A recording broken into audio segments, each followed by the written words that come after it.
5 taon siyang nagtatrabaho sa isang 5-star hotel sa Dubai. Pinapangarap na balang araw, ang sarili niyang restaurant ang kanyang patatakbuhin. Isang umaga, habang nagluluto siya ng adobo, may tumawag. Isang balita na babago sa lahat.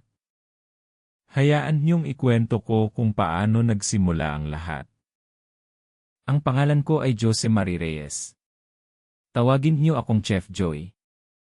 Lumaki ako sa Tondo, Manila, hindi kalayuan sa pier. 7 taong gulang ako nang matuto akong magluto. Hindi dahil gusto ko, kundi dahil kinailangan. Ang tatay ko, isang kargador sa pantalan, ang nanay ko naman, naglalabada. Madalas, wala kaming makain kundi kanin at tuyo. Natatandaan ko pa, 10 taong gulang ako nang magluto ako ng tinolang manok para sa buong pamilya namin gamit ang isang manok na bigay ng kapitbahay.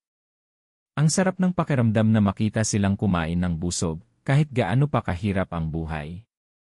Pangarap kong makapagpatayo ng sarili kong kainan.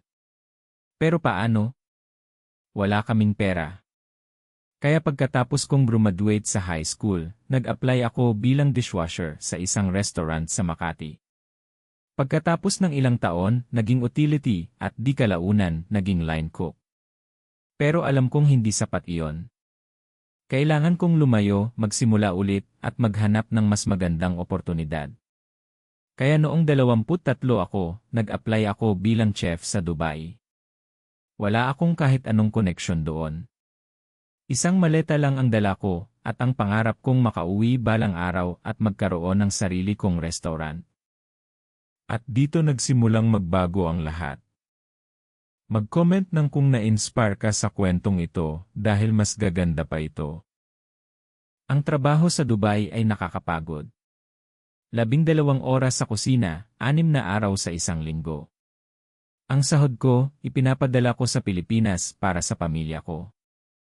Isang gabi, habang nagpapahinga ako, tinawagan ako ng ate ko. Kuya, si inay isinugod sa ospital.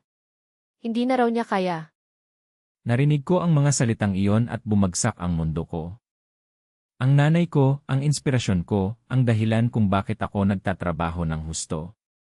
Nag-ipon ako ng sapat na pera para makauwi, kahit na makahulugan iyon na mawawalan ako ng trabaho. Pagdating ko sa Pilipinas, dumiretso ako sa ospital. Jose, kailangan ng operasyon ng nanay mo. Malaki ang gastos. Wala akong pera para sa operasyon. Ang naipon ko, sapat lang para sa pamasahe ko pauwi. Noon ko naisip na kailangan kong gawin ang isang bagay. Kailangan kong magtayo ng sarili kong negosyo ngayon. At magtiwala kayo, kailangan niyong manatili para sa susunod na mangyayari. Dahil dito talagang nagiging hindi ka panipaniwala ang kanyang tabumpay. Habang ginagapang ng nanay ko ang kanyang paggaling, pumasok sa isip ko ang ideya. Kung hindi ako makakakuha ng trabaho, bakit hindi ako gumawa ng sarili kong trabaho? Pero anong negosyo? Wala akong kapital. Naalala ko ang natutunan kong magluto sa Dubai, ang mga bagong recipe na natutunan ko. Kaya ginamit ko ang huling pera ko para bumili ng isang maliit na kariton, at lumabas ako sa kalye ng Tondo, nagbebenta ng lutong bahay na adobo. Ang pangalan ng kariton ko? Adobo ni Nanay. Sa simula, mahirap. Ang init, ang usok, ang pagod. Pero ang bawat plato na nabebenta ko, bawat sentimo na naiipon ko, alam kong para sa nanay ko. Isang araw, may isang may-ari ng maliit na karinderya ang lumapit sa akin. Ang sarap ng adobo mo, Hijo. Gusto mo bang magrenta ng pwesto sa karinderya ko? Maliit lang ang rentahan. Halos maiiyak ako sa tuwa. Ito na ang simula. Sumunod na taon, nagkaroon ako ng sariling maliit na pwesto. Sa tulong ng pamilya ko, nagtrabaho kaming lahat para mapaganda ang pwesto. Ang nanay ko, kahit may sakit, tumutulong sa pagbalat ng bawang. Ang ate ko sa pag-serve. Ang tatay ko sa paglinis. At isang araw, may isang food critic ang kumain sa aming pwesto. Hindi ko alam. Pagkatapos ng ilang linggo, lumabas ang article niya sa isang kilalang pahayagan. At ang sumunod, Nagulat na lang ako. Umulan ng tao sa aming pwesto. Nag-viral ang adobo ni nanay.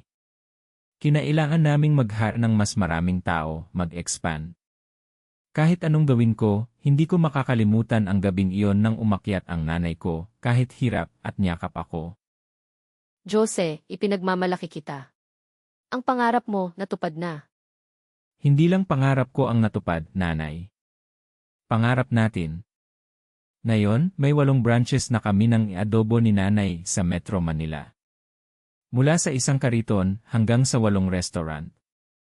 Nakapagpatayo na rin kami ng bahay para sa pamilya namin sa Tondo at nabayaran ang lahat ng hospital bills ng nanay ko. Marami na rin akong natutulungan na dati katulad ko walang trabaho. Binibigyan ko sila ng oportunidad ng pag-asa. Dahil alam kong kapag may tiyaga, may nilaga. At kapag may pangarap kang laging binabalikan, darating ang panahon na matutupad din ang lahat. Mula sa isang simpleng kariton sa Tondo, hanggang sa 8 sangay ng adobo ni nanay sa Metro Manila. Ang kwento ni Chef Joy Reyes ay patunay na anuman ang iyong pinagmulan, sa sipag, tiyaga, at pagmamahal sa pamilya, walang imposible. Kaya, anong aral ang natutunan mo sa kwentong ito? Ay comment ang inyong mga saloobin. At kung may sarili kayong kwento ng tagumpay, ibahagi niyo sa comments. Mag-subscribe para sa bagong kwento araw-araw.